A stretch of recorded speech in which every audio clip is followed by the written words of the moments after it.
Welcome to our YouTube channel smart teaching zone. Myself is Prem Prakash और इस video में हम इलेक्ट्रोकेमिस्ट्री का एक बहुत ही इंपॉर्टेंट टॉपिक है इलेक्ट्रोकेमिकल सेल और गैल्वेनिक सेल, इसके बारे में डिस्कस करेंगे। चलो देखते हैं। तो आपको मैंने फर्स्ट वीडियो ऑफ इलेक्ट्रोकेमिस्ट्री में बताया था कि भाई इलेक्ट्रोकेमिकल सेल एक ऐसी डिवाइस है जो केमिकल एनर्जी को इलेक्ट्रिकल एनर्जी में कन्वर्ट करती है। मतलब जितनी भी हम बैटरीज यूज कर रहे हैं वो सब इलेक्ट्रोकेमिकल सेल के कॉम्बिनेशन से बनती है। ठीक है, मतलब उनके अंदर केमिकल एनर्जी है और वो एनर्जी आप यूज कर रहे हो कन्वर्ट करके इलेक्ट्रिक एनर्जी में। तो जितने भी अप्लायंसेस हैं, चाहे आपकी रिस्ट वॉच हो, दीवार घड़ी हो या फिर रिमोट हो, तो उन सब में जो बैटरी आप यूज कर रहे हो वो सब इलेक्ट्रोकेमिकल सेल हैं जिनके अंदर केमिकल एनर्जी इलेक्ट्रिकल एनर्जी में कन्वर्ट होती है। और आपको पता है energy neither be create nor be destroy. तो वो एनर्जी आती कहां से है? वो केमिकल एनर्जी ही तो है जो इलेक्ट्रिक एनर्जी में कन्वर्ट होती है और आप उसको अपने वर्क में यूज कर लेते हो। इट मीन्स सिस्टम की, मतलब बैटरी की इंटरनल एनर्जी डिक्रीज हो जाती है।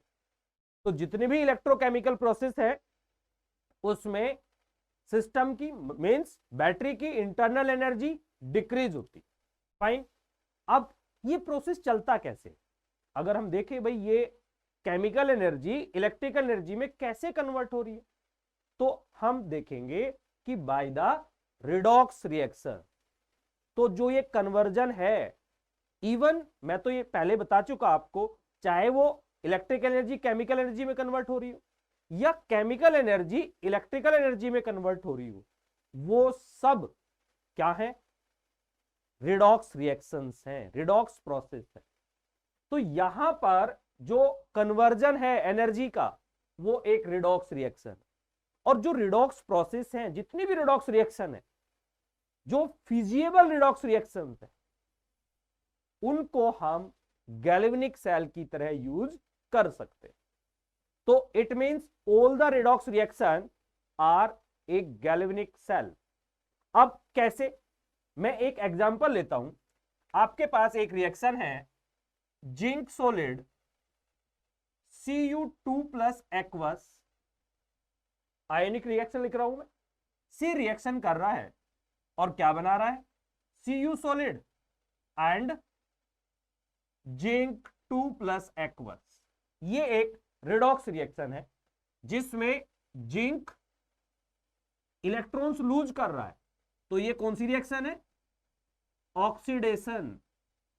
और ये कॉपर इलेक्ट्रॉन गेन कर रहा है, तो ये रिएक्शन है रिडक्शन। रिडक्शन। और आपको मैंने जैसा कि प्रीवियस वीडियो में, even first video of electrochemistry में बताया था कि the electrode on which oxidation takes place that is anode. तो ये एनोड की तरह काम करता है और जिस पर रिडक्शन चलता है वो कैथोड, वो कैथोड की तरह काम करता है। अब हम देखते हैं यहां पर कि एनोड इज नेगेटिवली चार्ज और पॉजिटिवली चार्ज, और कैथोड के बारे में भी देखते हैं कि उस पर कैसा चार्ज आएगा। तो इट मींस जितनी भी गैल्वेनिक सेल है वो 2 हाफ सेल का कॉम्बिनेशन होती है। एक है oxidation half cell, oxidation half cell, और दूसरा है reduction half cell, reduction half cell. Fine. मतलब जो हाफ सेल है, हाफ सेल क्यों बोल रहे हैं? क्योंकि सेल 2 इलेक्ट्रोड से मिलकर बनती है। एक होता है कैथोड और एक होता है एनोड। और यहां पर ये दोनों इलेक्ट्रोड सेपरेटली होते हैं। ये आपने एक इलेक्ट्रोड लिया, तो इन इलेक्ट्रोड को, इस इलेक्ट्रोड में आपने क्या लिया? जिंक की रोड, एक कंटेनर लिया और इस कंटेनर में एक जिंक की रोड ली, और इसमें ये जिंक की रोड मैंने आपको बताया था कि अगर हम कोई मेटल रोड लें और उसी मेटल का इलेक्ट्रोलाइट का एक्वा सॉल्यूशन इसके अंदर फिल करें, तो हमने क्या किया, जिंक का कोई सोल्ट और उसका एक्वा सॉल्यूशन हमने लिया जो इसके अंदर फिल किया। हमने ले लिया यहां पर जिंक सल्फेट ZnSO4 जो डिसोसिएटेड रहेगा, Zn2 प्लस SO4 2 माइनस में। तो यहां पर जितने जिंक आयन है उतने ही सल्फेट आयन भी होंगे। तो it means electrolyte is neutral. जितने कैटायन है, जितना पॉजिटिव चार्ज आयन है, उतने ही नेगेटिव चार्ज आयन भी है। That's why net charge on electrolyte will be 0। So this electrolyte is neutral. मतलब Zn2 plus ion equals to sulphate minus ion. तो यहां पर दूसरा हमने एग्जाम्पल ले रहे हैं कॉपर का।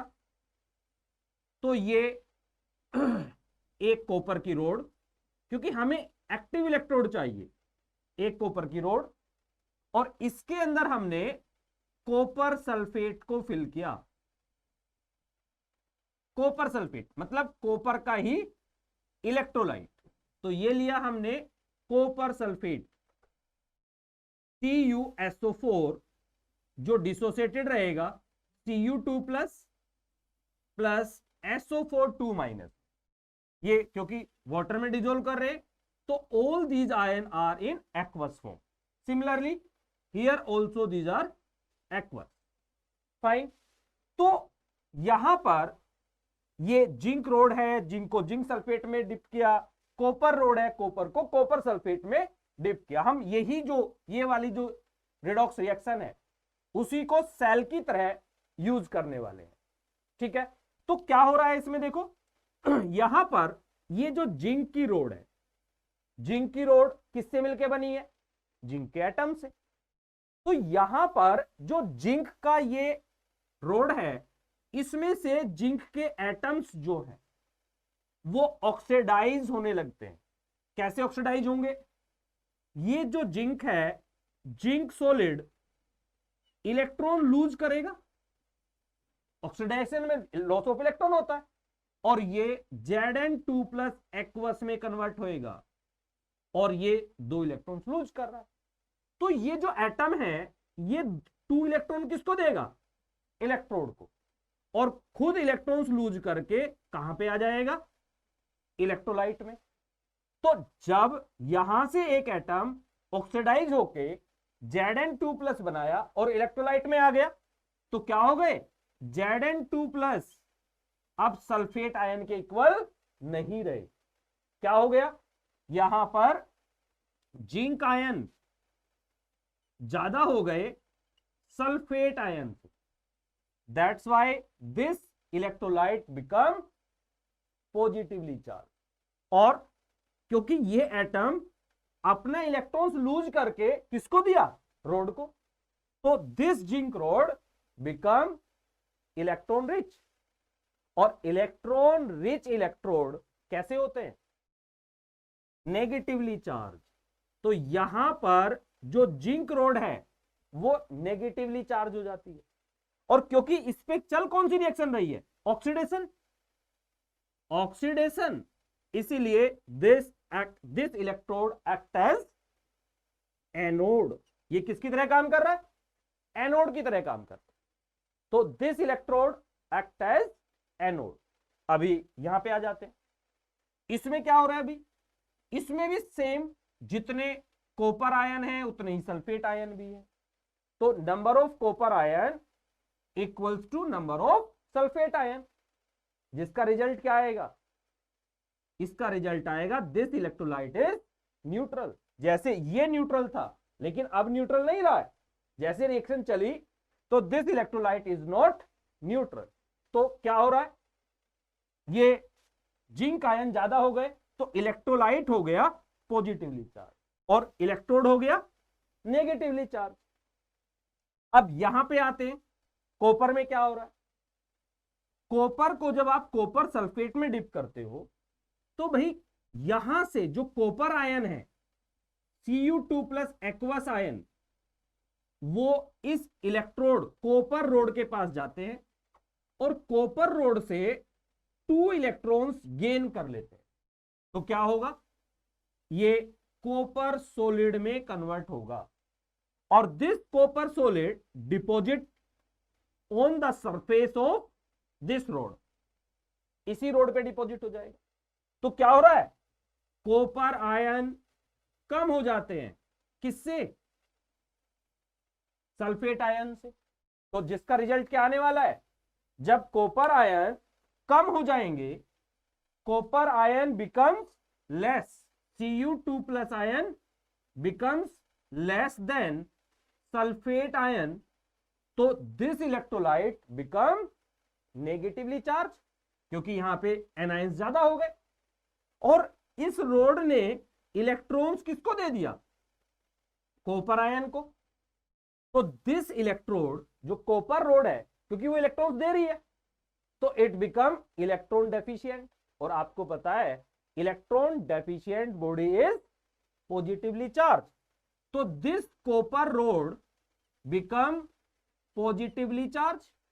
और रिएक्शन कौन सी चल रही है, दिस रिएक्शन इज रिडक्शन, और जिस इलेक्ट्रोड पर रिडक्शन होता है वो होता है कैथोड। तो यहां पर ये कैथोड है, ये एनोड है, लेकिन प्रॉब्लम क्या है कि इंडिविजुअल कैथोड और individual anode is not exist. ठीक है, क्यों नहीं करेंगे भाई, अकेला एनोड काम क्यों नहीं करेगा, अकेला कैथोड काम क्यों नहीं करेगा। तो जैसे कि आपको पता है कि रिडॉक्स प्रोसेस ही चल सकता है, single oxidation single reduction possible नहीं है। भाई एक इलेक्ट्रॉन्स लूज करेगा तो दूसरा गेन करेगा, तो अगर एक इलेक्ट्रॉन्स लूज ही नहीं करेगा तो दूसरे को गेन करने के लिए इलेक्ट्रॉन मिलेंगे ही नहीं, इसलिए single oxidation single reduction possible नहीं है। फाइन, तो सेम वे में अगर आप केवल इसी इलेक्ट्रोड को कंसीडर करें, मतलब जिंक रोड को जिंक सल्फेट में, तो ये ऑक्सीडेशन हो रहा है, तो ये तो हाफ रिएक्शन है, इसमें केवल ऑक्सीडेशन चल रहा है। ठीक है, आपने एक एटम ने इलेक्ट्रॉन्स लूज कर दिया तो ये नेगेटिव चार्ज आ गया। अब नेगेटिव चार्ज आने के बाद ये जो रोड है वो दूसरे इलेक्ट्रॉन लेने के लिए इसको एनर्जी चाहिए। भाई इस पर नेगेटिव चार्ज आ गया, अब दूसरा एटम क्या चाहता है, फिर से ऑक्सीडाइज होना चाहता है, वो इलेक्ट्रॉन लूज करना चाहता है। तो जब वो इलेक्ट्रॉन लूज करके इस रोड को देगा तो इलेक्ट्रॉन इलेक्ट्रॉन में रिपल्सन होगा। ठीक है, तो एक पर्टिकुलर पोटेंशियल गेन करने के बाद ये और इलेक्ट्रॉन्स गेन नहीं कर पाएगी, तो रिएक्शन स्टॉप हो जाएगी, मतलब एक पर्टिकुलर नेगेटिव चार्ज आने के बाद ये रिएक्शन रुक जाएगी। ठीक है, क्योंकि ये रोड इलेक्ट्रॉन्स लेना ही नहीं चाहती, तो कितना नेगेटिव चार्ज आएगा। सिमिलरली ये 2 इलेक्ट्रॉन्स लूज करेगा, 4 करेगा। ठीक है, तो इसके बाद इस पे पॉजिटिव चार्ज आ जाएगा और बाकी जितने इलेक्ट्रॉन है उसको ये रोड जब पॉजिटिव चार्ज आ जाएगा तो टाइटली होल्ड कर लेगा, तो ये इलेक्ट्रॉन्स लूज नहीं कर पाएगा, और जब इलेक्ट्रॉन्स लूज नहीं करेगा तो रिएक्शन स्टॉप हो जाएगी। तो इसलिए ये परमानेंट रिएक्शन नहीं चल सकती अगर दोनों अलग अलग।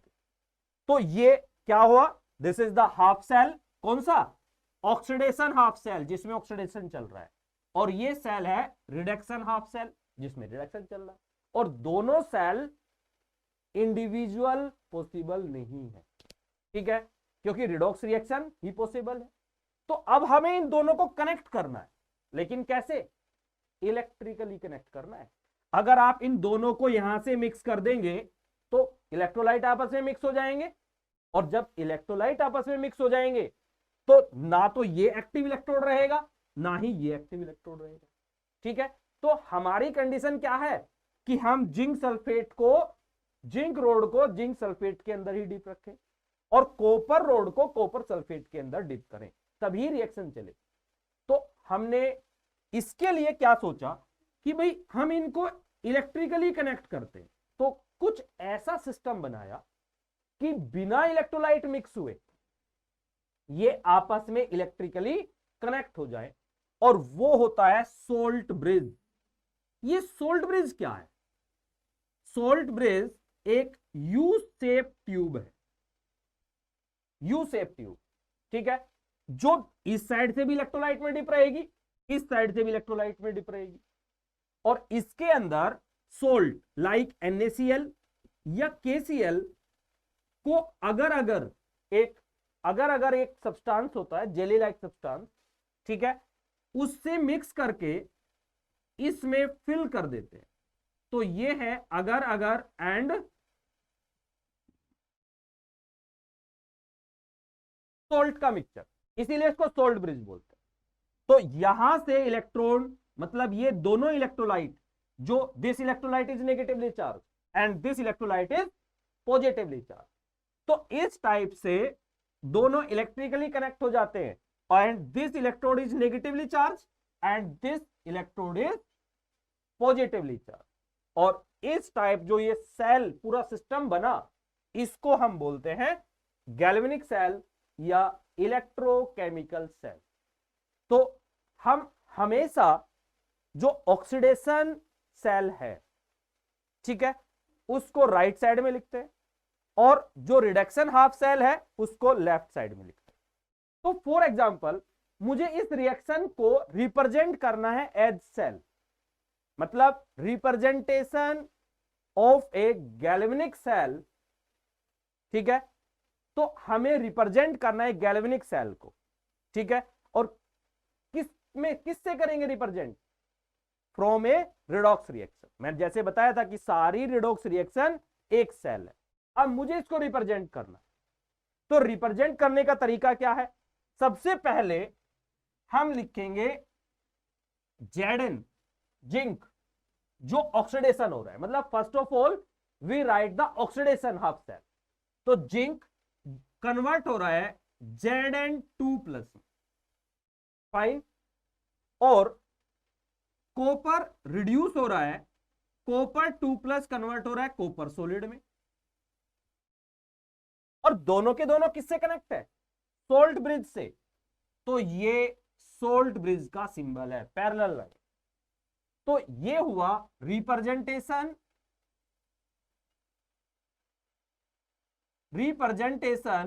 Of a galvanic cell, galvanic cell. तो गैल्वेनिक सेल को हम इस टाइप से रिप्रेजेंट करें, ठीक है। देखो यहां पर अगर मैंने एक रिएक्शन लिखा, ये है Cu solid प्लस 2Ag+, और ये कन्वर्ट हो रहा है Cu2+ aqueous and 2Ag solid। ये एक रिडॉक्स रिएक्शन है, और इस रिडॉक्स रिएक्शन में क्या हो रहा है? अगर हम देखें, ये है कॉपर इलेक्ट्रॉन्स लूज कर रहा है, और इलेक्ट्रॉन्स लूज कर रहा है, तो this is oxidation half cell. ये ऑक्सीडेशन हाफ सेल की तरह काम करेगा, और ये एनोड बनेगा, इट फॉर्म एनोड, ठीक है। गैल्वेनिक सेल का क्या बनाएगा? एनोड। यहां पर सिल्वर इलेक्ट्रॉन्स गेन कर रहा है, तो ये है रिडक्शन, और रिडक्शन क्या बनाता है? कैथोड, तो इट सिल्वर फॉर्म कैथोड, क्योंकि सिल्वर रिड्यूस हो रहा है। तो इसको, इस सेल को अगर मुझे रिप्रेजेंट करना हो तो कैसे करेंगे?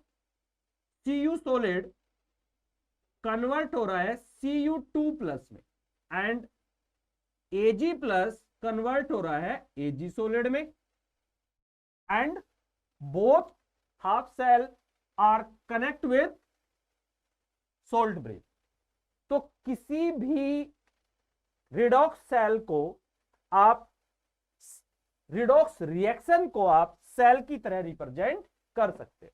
तो कभी कभी बोर्ड क्वेश्चन में पूछा जाता है, आपको कोई रिडॉक्स रिएक्शन गिवन होगी और बोलेंगे represent a cell, represent a galvanic cell. तो कैसे करेंगे गैल्वेनिक सेल को? आपको समझ में आ गया। तो first of all we write oxidation half cell and then reduction half cell. तो फ्रेंड्स नेक्स्ट टॉपिक है इलेक्ट्रोड पोटेंशियल। अभी हमने आपको ये सारी चीजें बताई, गैल्वेनिक सेल क्या होती है, ठीक है, ऑक्सीडेशन हाफ सेल बताया, रिडक्शन हाफ सेल बताया। अब इसके बाद आ रहा है टॉपिक इलेक्ट्रोड पोटेंशियल। ये इलेक्ट्रोड पोटेंशियल क्या है? जैसे कि हम एक ही सेल का एग्जांपल ले रहे हैं बार बार, वो है ऑक्सीडेशन हाफ सेल में जिंक।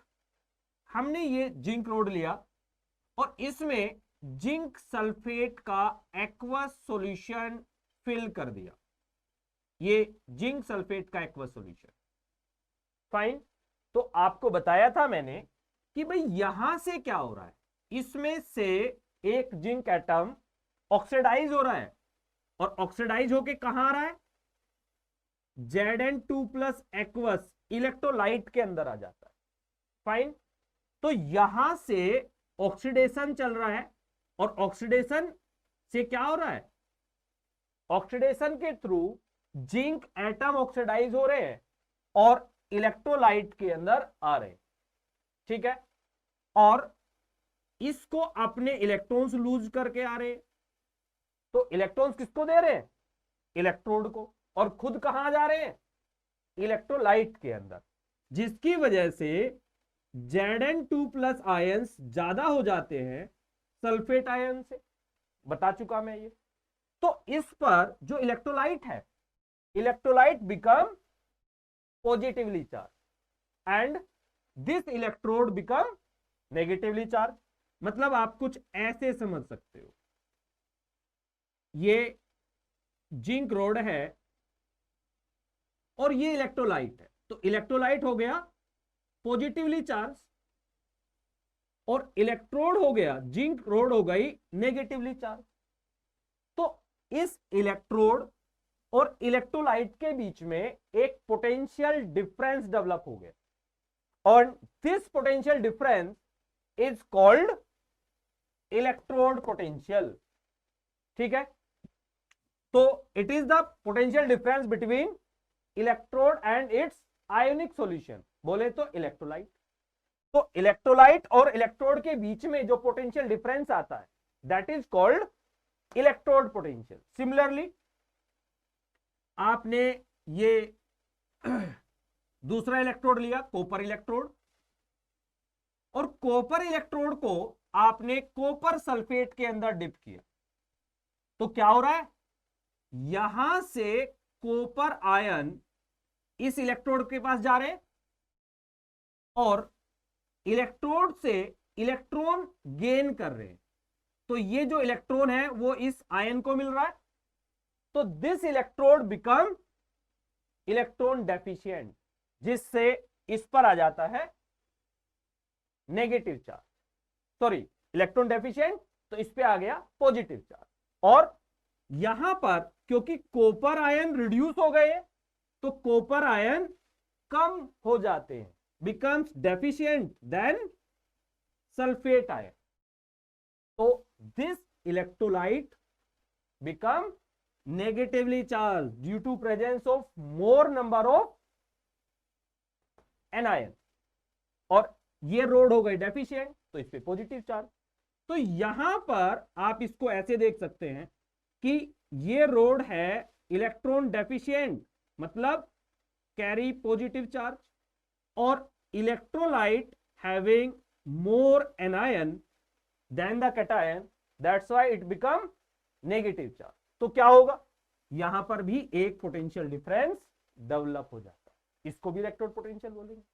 लेकिन इसका मतलब क्या हुआ कि इलेक्ट्रोड पोटेंशियल दो टाइप का हो गया। कौन कौन सा, एक हो जाता है जो ऑक्सीडेशन की वजह से डेवलप हो रहा है और एक हो जाता है जो रिडक्शन की वजह से डेवलप हो रहा है। तो इस तरीके से electrode potential are two types, oxidation potential and reduction potential. Fine. तो ऑक्सीडेशन पोटेंशियल और रिडक्शन पोटेंशियल, तो ये दो टाइप के पोटेंशियल हो सकते हैं और दोनों में डिफरेंस क्या है। अगर हम एक ही इलेक्ट्रोड की बात करें, जैसे अगर मैं इस कॉपर को जिंक के साथ कनेक्ट करता हूं तो कॉपर क्या होता है, रिड्यूस। और अभी अभी कुछ देर पहले ही मैंने आपको बताया था कि जब मैं कॉपर को, इसी इलेक्ट्रोड को सिल्वर के साथ कनेक्ट करता हूं तो कॉपर होता है ऑक्सीडाइज। ठीक है, तो it means copper can be oxidise and can be reduce. वो डिपेंड करता है कि मैं इस इलेक्ट्रोड को किसके साथ कनेक्ट कर रहा हूं। अगर मैं इसको ज्यादा रिएक्टिव मेटल वाले इलेक्ट्रोड के साथ कनेक्ट कर रहा हूं तो ये रिड्यूस होगा। ठीक है, और इससे कम वाले के साथ कनेक्ट कर रहा हूं तो वो ऑक्सीडाइज होगा। तो कॉपर से ज्यादा रिएक्टिव होता है जिंक। तो जब मैं जिंक इलेक्ट्रोड के साथ कनेक्ट करूंगा तो कॉपर क्या होगा, reduce, and it act as reduction half cell. लेकिन अगर मैं इसको सिल्वर के साथ कनेक्ट करता हूं, और सिल्वर क्या है, इससे लेस रिएक्टिव होता है। ठीक है, तो जब हम इस इलेक्ट्रोड को सिल्वर इलेक्ट्रोड के साथ कनेक्ट करेंगे तो क्या होने वाला है, इट एक्ट एज ऑक्सीडाइज। तो यहां पर जो कॉपर है वो ऑक्सीडाइज भी हो सकता है। मतलब कॉपर 2+ आयन क्या होगा, 2 इलेक्ट्रॉन्स गेन करेगा और Cu सॉलिड में कन्वर्ट होगा। तो ये तो हुआ रिडक्शन। और कब होगा ये, जब मैं कॉपर इलेक्ट्रोड को इससे ज्यादा रिएक्टिव इलेक्ट्रोड के साथ कनेक्ट करता हूं। ठीक है, तो यहां पर जो इसका पोटेंशियल आ रहा है E0, वो होता है Cu2 + 2Cu, रिडक्शन पोटेंशियल है। और ये होता है पॉजिटिव 0.34 वोल्ट। फाइन। लेकिन अगर मैं इसको सिल्वर के साथ कनेक्ट कर दूं तब ये रिड्यूस होगा, सॉरी ऑक्सीडाइज होगा, और नाउ इट लूज इलेक्ट्रॉन, और तब इसका इलेक्ट्रोड पोटेंशियल, ऑक्सीडाइजिंग पोटेंशियल होगा negative 0.34 volt. It means oxidising potential और रिड्यूसिंग पोटेंशियल में क्या रिलेशन है, दोनों एक दूसरे के नेगेटिव होते हैं। मतलब oxidising potential equals to minus reducing potential, या reducing potential equals to minus oxidising potential. हाँ, तो दोनों में रिलेशन क्या है, ऑक्सीडेशन पोटेंशियल इक्वल्स टू होता है माइनस रिड्यूसिंग पोटेंशियल। मतलब दोनों में केवल साइन का डिफरेंस होता है, एक पॉजिटिव और एक नेगेटिव। फाइन। अब बात करते हैं जो इलेक्ट्रोड पोटेंशियल है ये कौन कौन से फैक्टर्स पे डिपेंड करता है। तो यहां पे देखें तो ये 3 फैक्टर्स पे डिपेंड करता है।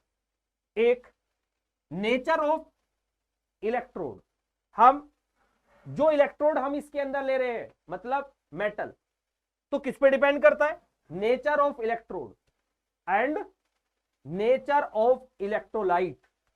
तो 2 चीजों पे डिपेंड करेगा, nature of electrode and nature of electrolyte. Second, concentration, आपने जो ये इलेक्ट्रोड बनाया, आपने क्या लिया, ये जिंक की रोड ली और इसमें ये इलेक्ट्रोलाइट फिल किया। तो जो यहां पर इस इलेक्ट्रोड और इस इलेक्ट्रोलाइट के बीच में जो पोटेंशियल डिफरेंस है जिसको हमने इलेक्ट्रोड पोटेंशियल बोला, वो 3 फैक्टर पे डिपेंड करता है। फर्स्ट, अगर मैं केवल जिंक की बात कर रहा हूं तो फर्स्ट है नेचर ऑफ इलेक्ट्रोलाइट, सेकंड है कंसंट्रेशन, इस इलेक्ट्रोलाइट की कंसंट्रेशन, और थर्ड है टेम्परेचर। फाइन। अब देखो इसके लिए, क्योंकि रिड्यूसिंग पोटेंशियल और ऑक्सीडाइजिंग पोटेंशियल एक बहुत ही इंपॉर्टेंट फैक्टर है और ये हमें फिजिबिलिटी ऑफ रिएक्शन को भी बताता है। तो स्टैंडर्ड वैल्यू बनाई गई किसकी, टेम्परेचर की, कंसंट्रेशन की। ठीक है, तो जिससे इलेक्ट्रोड पोटेंशियल को फाइंड आउट किया गया। तो यहां पर स्टैंडर्ड कंडीशंस क्या ली गई, एक तो हमने कंसंट्रेशन को कर लिया 1m, मतलब 1 मोल पर लीटर। दूसरा, टेम्परेचर को फिक्स किया, टेम्परेचर इक्वल्स टू 298 केल्विन और 25 डिग्री सेल्सियस, मतलब रूम टेम्परेचर। तो इस कंडीशंस पर, इन कंडीशंस पर जितना इलेक्ट्रोड पोटेंशियल डेवलप होता है, जितना भी इलेक्ट्रोड पोटेंशियल डेवलप होगा, this is called reducing potential, sorry standard electrode potential. तो क्या बोलेंगे हम उसको? That is standard electrode potential. Fine. तो ये है स्टैंडर्ड इलेक्ट्रोड पोटेंशियल। अब स्टैंडर्ड इलेक्ट्रोड पोटेंशियल क्या हुआ? मतलब potential difference developed on standard conditions को हम क्या बोलते हैं? Standard electrode potential. और रिड्यूसिंग पोटेंशियल और ऑक्सीडाइजिंग पोटेंशियल में किसका डिफरेंस होता है? केवल साइन का। तो both are differ from the sign. जैसे यहां पर कॉपर का ऑक्सीडाइजिंग पोटेंशियल है पॉजिटिव और रिड्यूसिंग पोटेंशियल है, उल्टा बोल दिया मैंने। अगर हम बात करें कॉपर का ऑक्सीडाइजिंग पोटेंशियल है, that is oxidising potential is negative and reducing potential is positive. ठीक है, तो यहां पर केवल साइन का डिफरेंस होता है। तो नेक्स्ट वीडियो में बेटा हम स्टार्ट करेंगे बहुत ही इंपॉर्टेंट टॉपिक। एक तो किसी भी इलेक्ट्रोड का स्टैंडर्ड इलेक्ट्रोड पोटेंशियल कैसे फाइंड आउट करें। ठीक है, तो किसी भी इलेक्ट्रोड का हमें स्टैंडर्ड इलेक्ट्रोड पोटेंशियल मेजर करना है। How to measure? भाई आपने ये रोड को डिप किया, इसमें इलेक्ट्रोलाइट फिल कर दिया, तो आप इसमें वायर तो लगाओगे नहीं, पोटेंशियोमीटर से कैसे पोटेंशियल डिफरेंस मेजर करोगे? तो उसके लिए एक सिस्टम बनाया जाता है, तो उसको बोलते हैं स्टैंडर्ड हाइड्रोजन इलेक्ट्रोड। फाइन। तो स्टैंडर्ड हाइड्रोजन इलेक्ट्रोड क्या है, उसकी हेल्प से हम कैसे कैसे स्टैंडर्ड इलेक्ट्रोड पोटेंशियल को मेजर करेंगे, एक टॉपिक। दूसरा हम करने वाले हैं cell potential and standard cell potential. Fine. And then Nernst equation. Okay, thank you बच्चों।